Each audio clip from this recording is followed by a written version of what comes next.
Song. Hello and happy Tuesday, everyone. My name is Terrence Fox, Head of Innovation with iAdvise. It's a pleasure to welcome you back for another installment of our Conversation With series. We have a great show for you today. Again, about 15-20 minutes for those of you that are trying to fit this into your schedule. And today's topic will be optimizing experiences to capture e-commerce outliers. And as I've mentioned in live streams in the past, retention and customer lifetime value has been the name of the game for our clientele. I think an alarming stat I've shared probably in 3 or 4 of these conversations that McKinsey published is that 75% of consumers are changing how and where they're buying from during this crisis. So it's obviously imperative that brands now more than ever become aware of the friction points in their digital experience and, of course, optimize them throughout the customer journey to create a premium CX. So, after all, your website now more than ever with this digital acceleration is the face of your company. So comb your hair, take care of that gross morning breath, and make sure you look sharp, right? Potential customers and their eyeballs are all over your website. And, I've mentioned this increased e-com strain. Getting to today's topic, we're thrilled to have Erin Fenn. She's the EVP of Intouch Insight, a company dedicated to removing friction points throughout the customer journey and feeding their clients actionable insights to create a premium CX. And she's a 40 under 40 winner, CX advisor, thought leader for countless brands, a true expert in their field. Erin, can you hear me today? I sure can. Can you hear me? I'm really loud and annoying. My wife can hear me just fine, so I wanted to make sure you could also. How are you doing? Good to have you here. Yeah, good. Thank you so much for having me. Things are going well. How about you? I'm good. And for those of you who don't know, Erin is in Ottawa, so I intentionally placed a Toronto jersey behind me for this session today as a little bit of a jab, although I don't like Toronto, so it's okay. Love the city, love the people, but certainly not a Toronto Maple Leafs fan personally. I'm out of Ottawa, so Ottawa Senators all the way. All right, and I'm Rangers from New York, so we still have a conversation to talk about. Erin, get us in your head a little bit lately. What have you been reading? What have you learned lately that you're excited about, or where are you these days mentally as well? Yeah, that's always a dangerous question, isn't it? No, I'm actually part of a wonderful book club full of women from all sorts of different walks of life. And when the pandemic hit, we knew that we wanted to keep our sessions, even though we needed to migrate over to video calls. But we also kind of lost our capacity a bit to get through full books when we were contending with so much change in our daily lives. So we did a pivot, and we now review a different TED Talk each week, which has been a lot of fun. It allows us to meet a little bit more regularly and get some exposure to some really cool knowledge. So one that stands out to me is The Danger of a Single Story. So particularly poignant, and in some ways it's applicable quite a bit to the art of listening in deep and meaningful ways. Right. We can expand upon our assumptions and challenge the knowledge that we have currently and sort of diversify our source of information. Absolutely worth a listen. So that's a great idea because we have a book club at iAdvise, and I think I'm 3 books behind. I at this point, I can't keep up. Yeah. They're moving too fast, and they're giving each other, I think it's about 6 weeks between books, and I still can't keep up. So I'm the subject of a lot of mockery because of that at iAdvise, but I'm trying. The next thing I wanted to ask Erin, because I think it's always important for us, in our space to flip the table, right? Be a consumer for a moment. Tell us about an experience you've had lately that was particularly memorable, either in a positive or negative way. Yeah, sure. I think that we've all had quite a few different experiences over the last few months. In my group of friends, I'm certainly known as the online shopper. I've launched a few e-commerce platforms in my life, so my interest there has been at a particularly nerdy extreme for many years. Okay.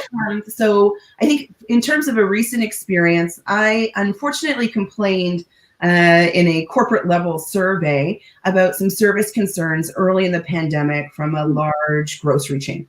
Okay. Within an hour, I had a personal phone call from my local store. They were mediating and correcting the issue like instantly.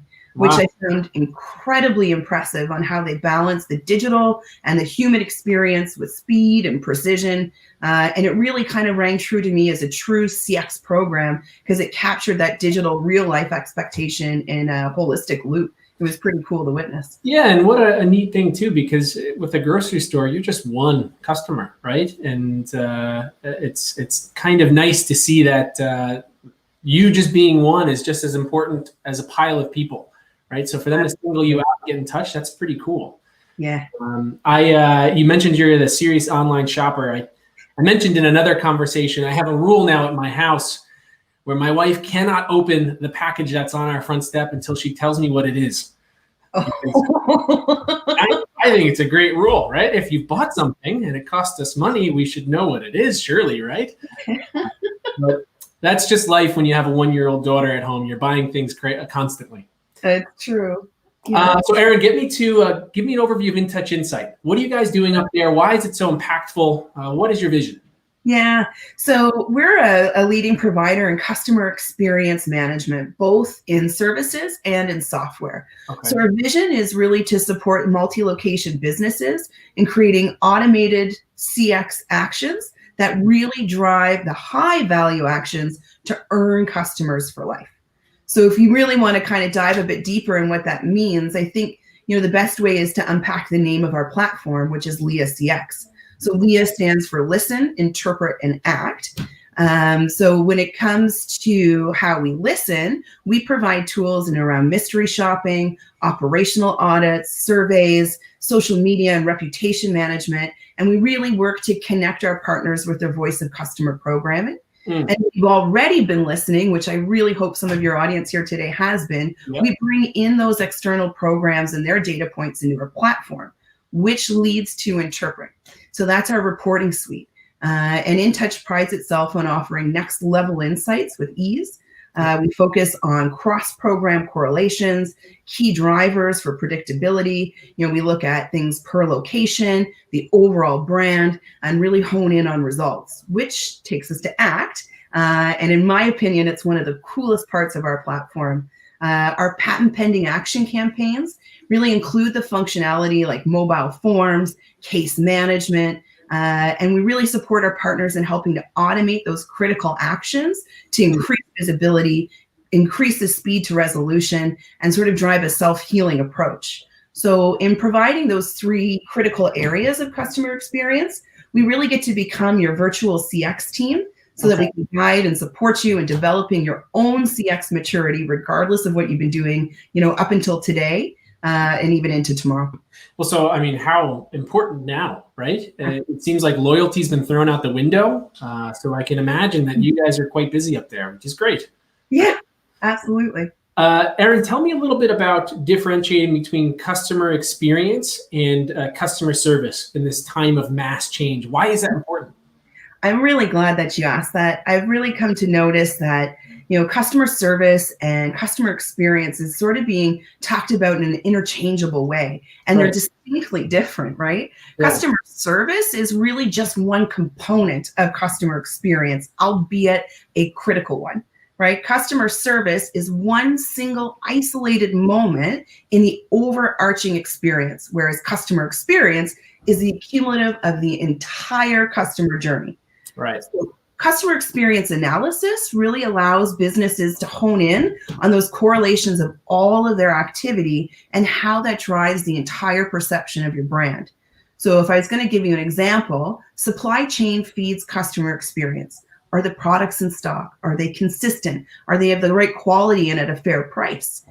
Operational standards feed experience. Is there enough staff or knowledge available? Is the speed to provide your services or supplies up to spec? Are the processes meeting what your customer expectations are? And when we analyze the entire customer journey through all of our actions, our activities, and our departments, you gain this ROI and a targeted focus for your brand standard that allows you to earn those customers for life again while still getting to manage your bottom line. And sorry, you'll see me writing like this because I'm shaking my video the whole time I write. So I promise I don't normally hold a pen. But obviously, incredibly important, right, to keep in mind as a brand as we go through this pandemic. Yeah. Now, Erin, I spend a lot of my time working with brands on building trust and rapport with your visitors. Yeah. As you're aware, our value add in the space is we want to humanize a digital experience, and we believe that when someone hits your website for the first time, they should have that sort of in-store experience online, right? They should have a premium shopper's concierge. Why is this important in your eyes? Yeah. So building that rapport and trust is critical. So if customer experience is the accumulation of your entire business, we have to make sure that we're building this in all of our functions, because consumers have a choice, and they have the choice whether or not to engage with you. They choose to invite you into their homes, into their businesses, and keep you really close to the things that they value most dearly, right? Their friends, their family, their health. So rapport and trust are pillars in that decision-making process, but they're actually like the cornerstone pillars. They're not just one of many, right? So in times of rapid and continual change, like what we're experiencing right now, it's super important to understand how your hard-won rapport and trust is translating in the evolution that your customers are going through. Because we know once trust is broken, it's not so easy to earn it back. It's certainly not impossible, but it's critical to know the elements that fed into that break, but also what fed into earning that trust in the first place, so that your focus stays targeted, but most importantly, it's scalable. Yeah, it's something I talk about every day. And as I mentioned, it feels like loyalty has gone out the window, because now everyone is shopping on their couch and looking for convenience as well as that sort of experience backed by trust. So something, of course, to keep an eye on as a brand, like what sort of trust and rapport are you building with your clientele and when they hit the site, and does it have that lasting impact? Erin, you folks do so many cool things, and you've recently put out a consumer study on how they've evolved throughout this pandemic. Tell me a little bit about that. Yeah. So at Intouch, we partner with businesses around the world in restaurant, hospitality, petro-convenience, grocery, and service industries. These, like so many others, were so greatly impacted, by COVID pretty much overnight. So we really wanted to be able to support those partners, as well as inform ourselves as the world, was kind of changing daily, and the customer journeys that we had mapped out were totally different, like I said, almost overnight. Right. So, we hoped, like I said earlier, that businesses were doing their own listening as well. But we also saw that these owners and operators really had their hands full. And if they didn't have established, CX measurements already, they really needed some support to gain those insights as quickly as they could. Right. So we knew on average, it takes about 6 weeks to form new habits. And with the global pandemic here for much longer than that, and it really doesn't look like it's relenting anytime soon, that's more than enough time for those consumer habits to form and stay entrenched. So in April, we asked just over 2,000 consumers how COVID-19 is changing how they engage with the brands that serve them, to what frequency and really to what depth. And we saw that e-commerce adoption was on the rise, and that those previous outliers have become regular, frequent users. Like we saw 58% of our respondents had their e-commerce activities increase significantly.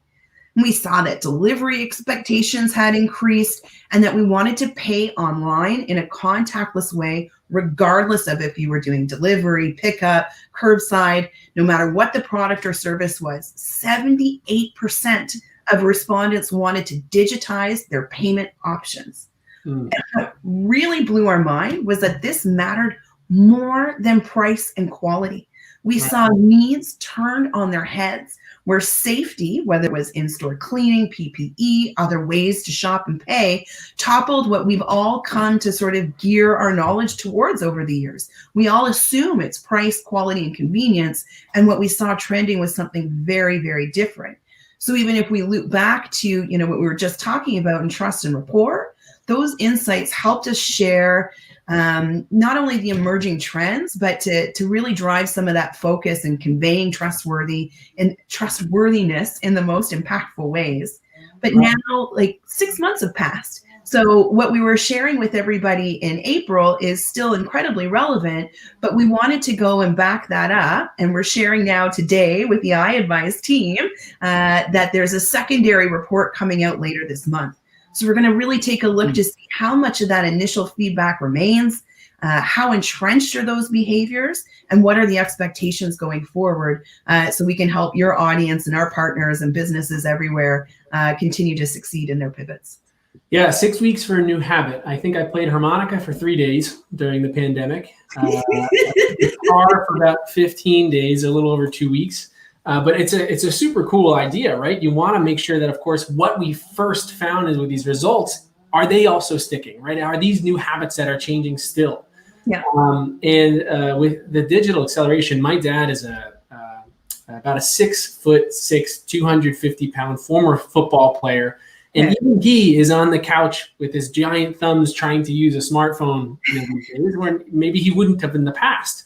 He would just go to his Tractor Supply or whatever he was doing in person. Yeah.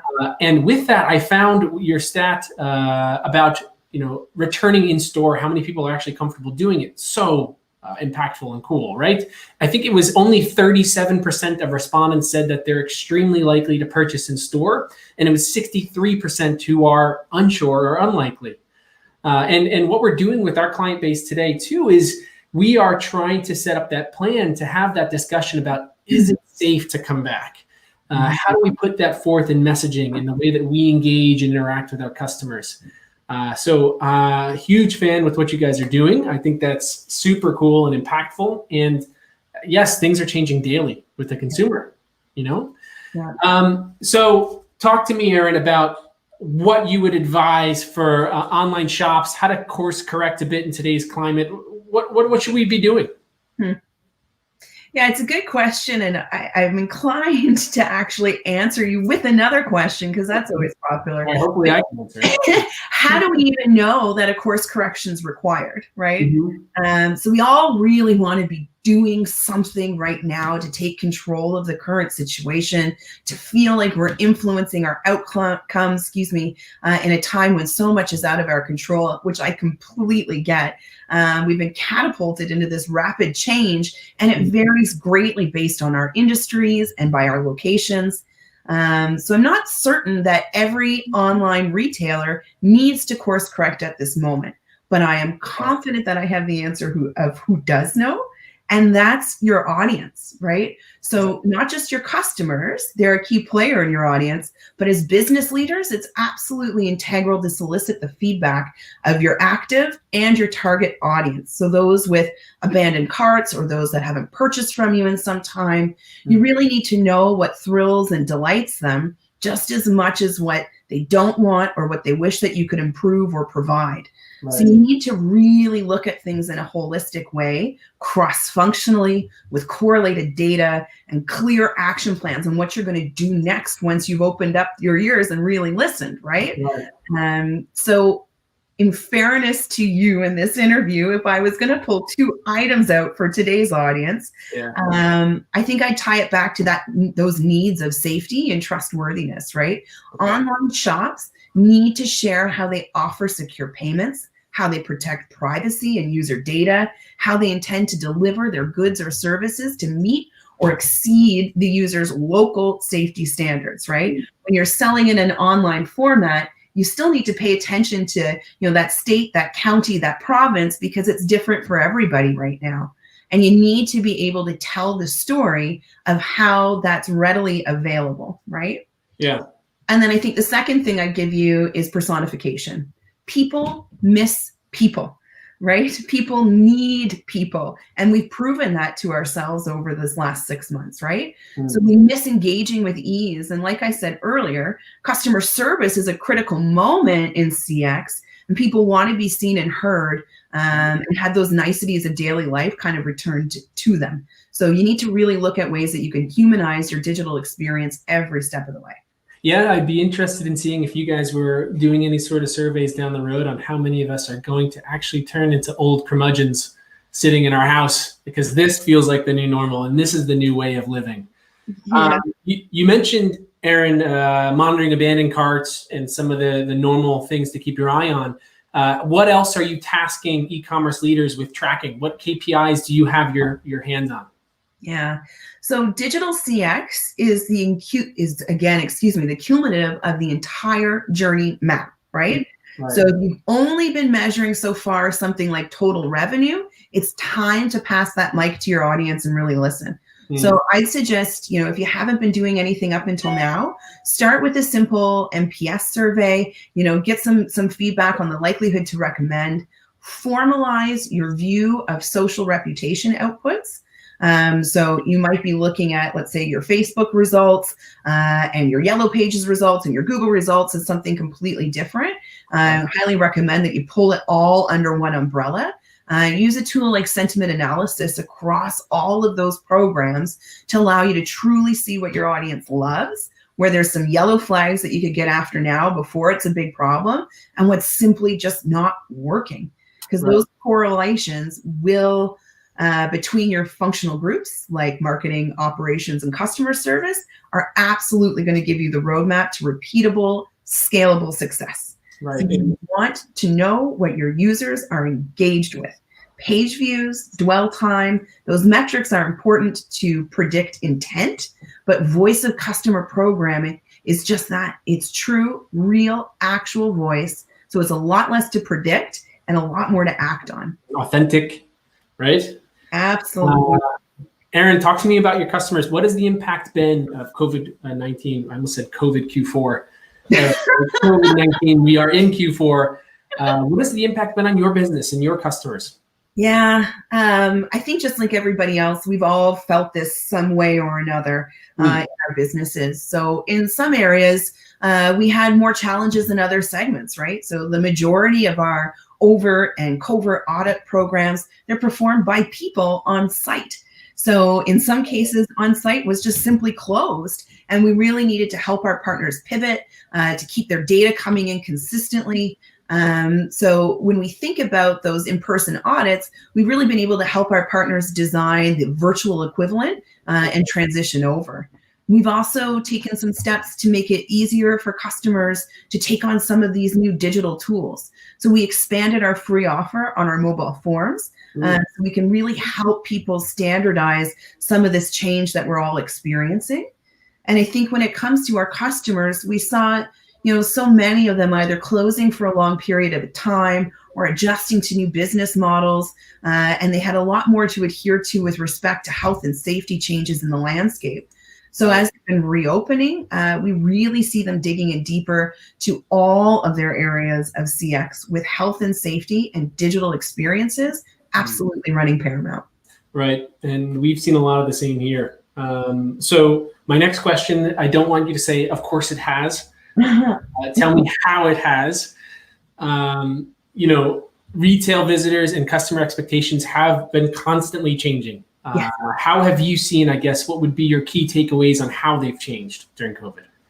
I think it's that level of uncertainty. I think there's a lot of social pressure in and around the decisions that we're making. So something as simple as a trip to the grocery store is a lot more complex than what we ever could have imagined, I think. Right? You can't take bags in anymore. There's a lot that's changing constantly. Yeah. From your house, right? I go alone now. Yeah.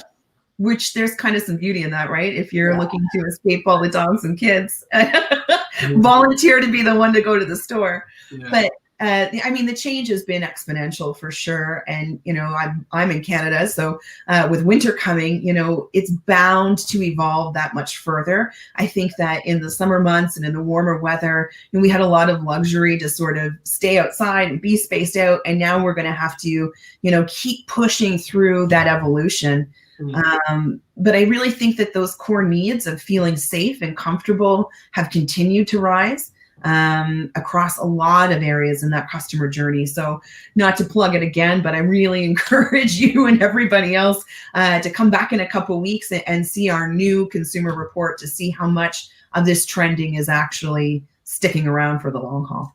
Fritz put it up for us. So we will publish this link. Fritz is always so great with this stuff. Although, Fritz, they can't click on this, so we'll have to comment with this direct link to fill out the survey also. And it allows you, Erin, correct me if I'm wrong, to actually receive the report when it's ready, if you sign up. Both right now, because we're still collecting information. We are all consumers. So I encourage everybody to take a second to fill it out. And then, yes, the reports come out later this month. We have a general report, and then we also provide feedback specific to those verticals that I mentioned before that we're really focused upon. Got it. And Erin, how are e-commerce innovators doing just that, innovating as we head into Q4 and this wild shopping season, right? I like you said, I'm actually paying attention to how I grocery shop these days, and it was nothing I ever paid attention to in the past. We have my daughter's first Halloween this year, and everything is being evaluated as, is this a need? Should we do this way? How should we do it? How are the innovators in e-commerce preparing for that sort of, I guess I'll say, hesitancy and new consumer? Yeah.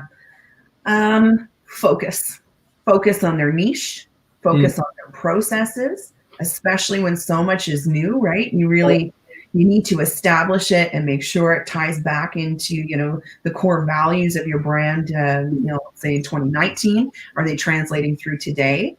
A real focus on delivering value at each critical stage, meaning the entire customer experience. Because like a day in this new reality is the equivalent to a week or even a month. So it's okay to not have the answers today, right? I think that's what real leaders are doing, is saying, I don't know, but I'm going to try, and I'm going to try with focus, and I'm going to validate this with data or pivot based on the data.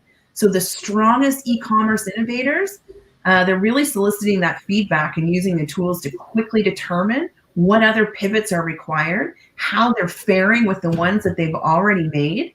And I think the most important part is truly embracing that the time to act is now. You can't wait. Yeah, you can't. I say this every single live stream now. I got to think of a reason not to. Don Van Giezen from Ace Hardware says, differentiate or die. Yes. And he said this pre-pandemic. So, of course, even now, when loyalty is being thrown out the window and people are changing, we need to, of course, make sure that we focus, like you said, and are on point with our consumer. Yeah. So it's listen, interpret, action. Erin, this was an absolute pleasure. Thank you so much. And thank you for accepting my Toronto jab without much feedback. It's very impressive what you guys are doing up in Ottawa. And I know that several brands are working with you today. Anyone that is looking to have these actionable insights and to partner with a company that's certainly got the experience to provide this sort of impactful information, look no further than Erin and her team. And Fritz, you put it up in the comments, but everyone who's listening, please take a look at that survey, the new consumer habits survey. It's part 2, as Erin mentioned. The first part is, of course, already reported on and released, so you can sign up to get a look at that. This one will be measuring what's changed since that initial report and how people are buying. Erin, I'll leave you alone. Thank you so much. Thanks to see you. I hope to see you again soon. Thank you for joining us. Thanks for the time. Yeah, Fritz, you can give this gal a break. Everyone, thank you for joining us this morning. Excuse me. Next week, we have the author of Punk CX and How to Wow, Mr. Adrian Swinsko, the CX speaker, advisor, mentor, the one and only. Make sure you join us next Tuesday, the 13th of October. It's not a Friday, so it should be okay till the end of the 13th. But of course, join us at 11 a.m. on Thursday the 13th, Tuesday the 13th. I just messed it up. And make sure, of course, you like, follow, subscribe, or comment. Tell us what you don't like. That's just as good. Thank you all for joining us. I'll see you next Tuesday.